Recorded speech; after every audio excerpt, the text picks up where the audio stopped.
Welcome to Legion Builds, where I guide you on how to bring your favorite fictional characters into Dungeons & Dragons. This video and all my content is made possible by my Patreon supporters, and it's dedicated to everyone who subscribes to my channel. You're all the reasons why this keeps going.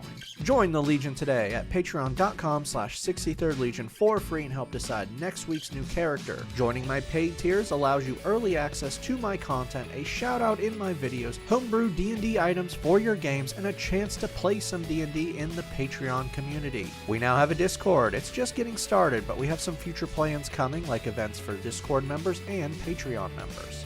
It's time for the greatest hero of the Warhammer 40k universe, Ciaphas Cain.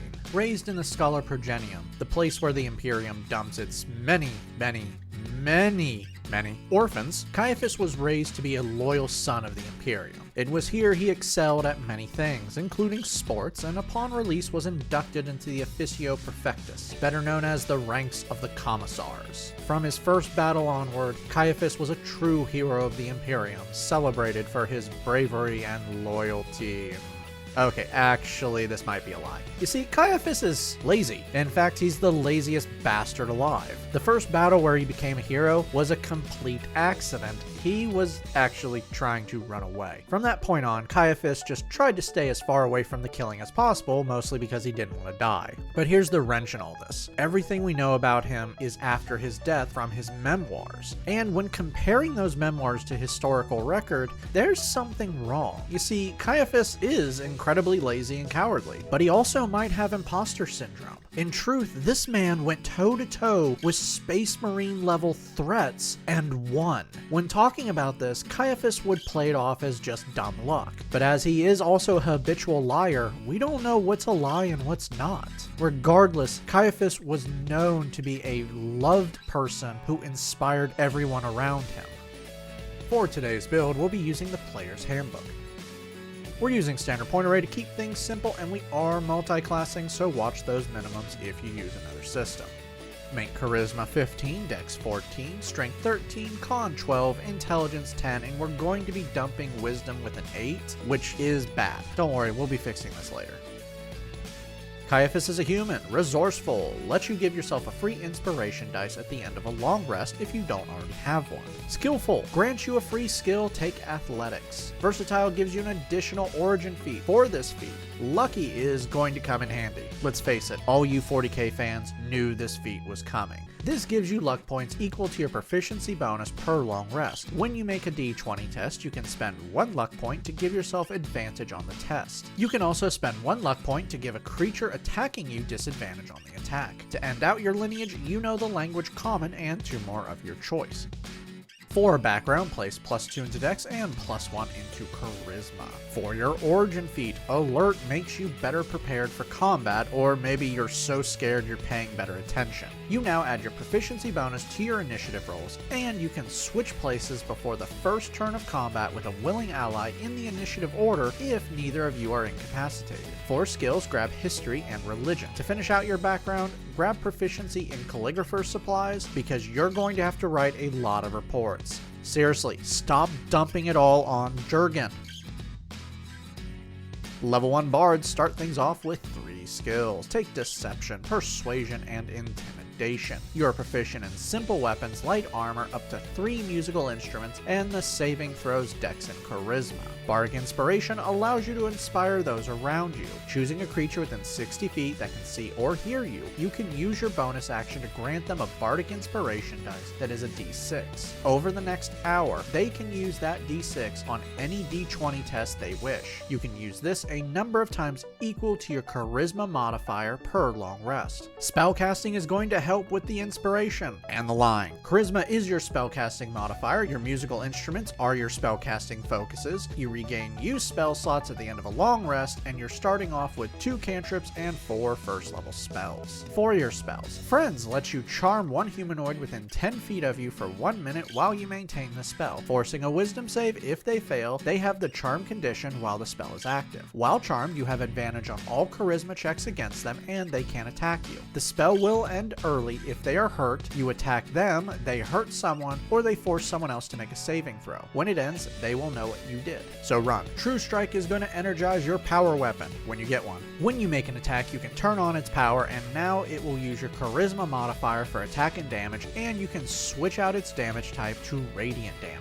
Long Strider is great for running away by adding 10 feet to your total movements for 1 hour. Heroism imbues your soldiers with bravery. For 1 minute while you maintain this spell, one willing creature you touch is now immune to the frightened condition and gains temporary HP equal to your charisma modifier. Charm Person is like Friends, but lasts for 1 hour and will only end early if you damage them. Level 1 fighters gain more proficiencies when you multi-class into them. You are now proficient in all weapons, medium armor, and shields. Fighting Style grants you a Fighting Style feat. For this feat, Dueling adds +2 damage when you are holding a weapon in one hand and no other weapon. Second Wind lets you ignore damage by healing yourself with a bonus action by 1d10 plus your fighter level. You can do this twice per long rest but regain a single use after a short rest. Weapon Mastery improves your weapon skills. At the end of a long rest, you choose 3 weapons you are proficient with, and now when you use them, you can access their weapon mastery. For some weapon masteries you'll see, Longsword gives you Sap, which causes a creature hit by this weapon to have disadvantage on their next attack before the start of your next turn. Pistol and Rapier gives you Vex, which gives you advantage on your next attack against a creature you've hit with this weapon before the end of your next turn. Level 2 Bards unlock Expertise. You can now choose 2 skills you are proficient with and double the proficiency bonus to them. Place this into Deception and Persuasion. Jack of all Trades lets you add half your proficiency bonus to every skill you aren't already adding it to. For your new spell, take what you want. Level 3 Bards now have access to their subclass. Valor from the Player's Handbook is going to help you command your troops. Martial Training gives you the same proficiencies you got from Fighter, but now all weapons count as spellcasting focuses for you. Combat Inspiration lets people use your Bardic Inspiration dice in new ways. Now, while they have your Bardic Inspiration, they can add the d6 to their attack damage, or can add it to their AC as a reaction when they are hit by an attack. You also now have second level spells. For your new spell, Enhance Ability lets you touch a willing creature, including yourself, and for 1 hour while you maintain the spell, you improve their skill checks. When you cast this, you choose a stat from Strength, Dex, Intelligence, Wisdom, or Charisma, and now when you make a skill check using that stat, the d20 test is at advantage. Level 4 Bards earn our first ability score improvement. Let's get rid of that negative in Wisdom real quick. For your new spell, Vicious Mockery lets you insult someone it hurts. I love saying this spell. Targeting one creature within 60 feet that can hear you, you force a wisdom save, dealing 2d6 psychic damage if they fail, and cause them to have disadvantage on their next attack roll. Enthrall causes you to blather on till you distract people. Yeah, that's what it does, actually. Targeting a creature within 60 feet that can see you, you force a wisdom save, and if they fail, they get a -10 penalty to their perception and passive perception. This lasts for 1 minute while you maintain the spell. You've hit character level 5, raise your proficiency bonus to +3. True Strike now deals an extra 1d6 radiant damage on top of normal damage. Level 5 Bards receive Font of Inspiration. You now regain all used Bardic Inspirations at the end of a short or long rest. Also, you can now burn a spell slot to regain 1 Bardic Inspiration. Speaking of Bardic Inspiration, yours are now d8s. You also now have 3rd level spells. For your new spells, let's grab Jurgen for a second. Dispel Magic shuts down a magical effect of 3rd level or lower within 120 feet from you. If it is stronger than that, you must make a spellcasting check against the magic. Non-detection hides you from all divination spells for 8 hours. This includes spells that spy or track you. It pays to have Jurgen around, doesn't it? Oh yeah, for everyone who doesn't know, Jurgen's a blank and blocks you from magic and just shuts down magic whenever he's standing there. Level 6 Valor Bards learn extra attack. You can now attack twice with a single attack action, and you can replace one of your attacks with a cantrip that has a casting time of 1 action, like True Strike. For your new spell, Sending gives you a Voxcaster, allowing you to send a message of 25 words or less to any creature you've met, and they can respond back with 25 words or less. But you shouldn't try this to go across dimensions, it might fail. Level 7 Bards gain Counter Charm. If you or a creature within 30 feet fails a saving throw against effects that would give the charmed or frightened condition, you can use your reaction to re-roll the save at advantage. You also now have 4th level spells. For your new spell, Freedom of Movement lets you touch a willing creature, and for 1 hour, they are unaffected by difficult terrain and spells that would reduce their speed or paralyze or restrain them. And yes, you can use this on yourself. You can also give them a swimming speed equal to their walking speed and can spend 5 feet of movement to escape non-magical restraints or the grapple condition. Level 8 Bards earn another ability score improvement, Improved Charisma, for better lying and persuasion. For your new spell, take what you want. Your character level 9, raise your proficiency bonus to +4.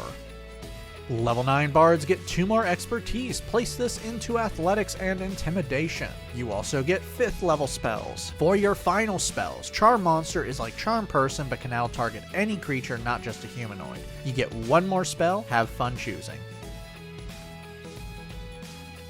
Level 2 Fighters unlock Action Surge. You can give yourself a free action once per short or long rest, but you can't use this to cast spells. Tactical Mind lets you use Second Wind when you fail a skill check. You can now add the D10 to any skill check, and if you still fail, you don't lose the use of Second Wind. You've hit character level 11. Vicious Mockery now does 3d6 psychic damage, and True Strike adds 2d6 radiant damage to your attack.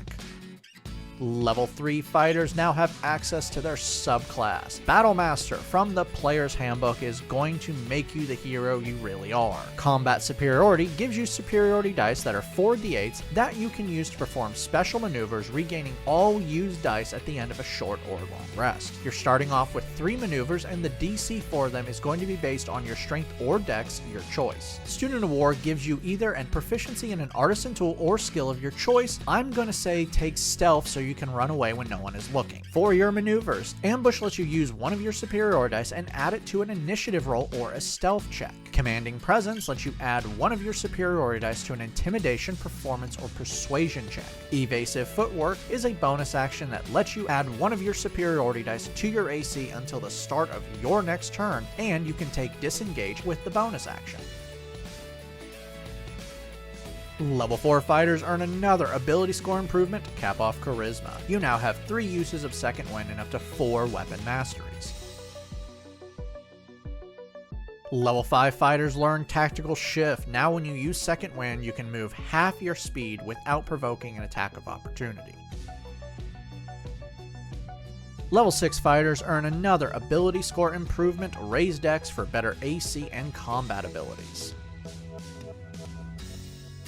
Level 7 Battlemaster fighters receive Know Your Enemy. With a bonus action, you can now learn if a creature within 30 feet of you has any immunities, resistances, or vulnerabilities. You can do this once per long rest or by using a superiority dice. Speaking of which, you now have 5 superiority dice. For your new maneuvers, Parry lets you use a reaction when you are hit by an attack to reduce the damage by one of your superiority dice plus your dex modifier. Repose lets you use your reaction when a creature attacks and misses you to attack them by using one of your superiority dice, adding the dice to the damage if you hit. Level 8 fighters earn our final ability score improvement, Cap Off Dex. You've reached character level 17, max out your proficiency bonus at +6. Vicious Mockery now deals 4d6 psychic damage, and True Strike now deals an extra 3d6 radiant damage. Level 9 fighters gain Indomitable. You can now reroll 1 failed saving throw per long rest. Tactical Master lets you change out your weapon masteries for weapons you've chosen. For those you can switch out, Push lets you push a creature you've hit with this weapon back by 10 feet. Slow reduces the speed of a creature you've hit with this weapon by 10 feet, but this can never reduce the speed below 10 feet. Finally, Sap we've already talked about. Level 10 Battlemaster fighters have their superiority dice upgraded to D10s. For your final maneuvers, Trip Attack lets you use one of your superiority dice to add to the damage of your attack and then force a strength save. If they fail, they fall prone. Precision Attack lets you use one of your superiority dice when you miss with an attack, and this lets you add it to the attack, possibly turning a miss into a hit. You now have 4 uses of Second Wind and up to 5 weapon masteries. Our final level is level 11 fighters, and you get another extra attack, bringing your total attacks to 3 with a single attack action. Now that we've hit level 20, let's recap. Your stats are Strength 13, Dex 20, Con 12, Intelligence 10, Wisdom 10, Charisma 20. Your total class levels are Fighter 11, Bard 9. Let's dive in.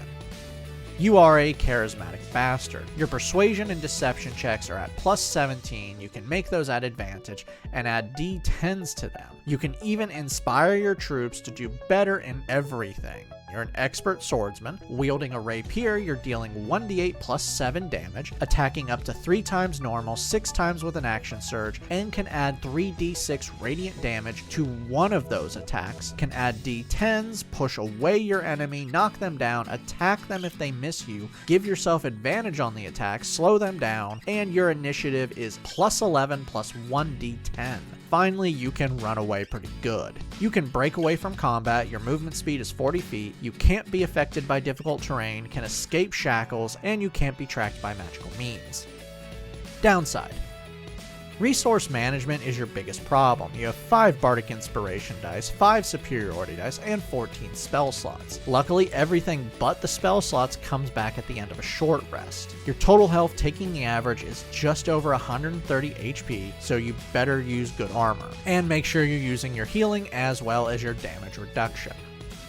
So get out to the front line so no one finds out you're a complete coward, because if they do, you know what will happen.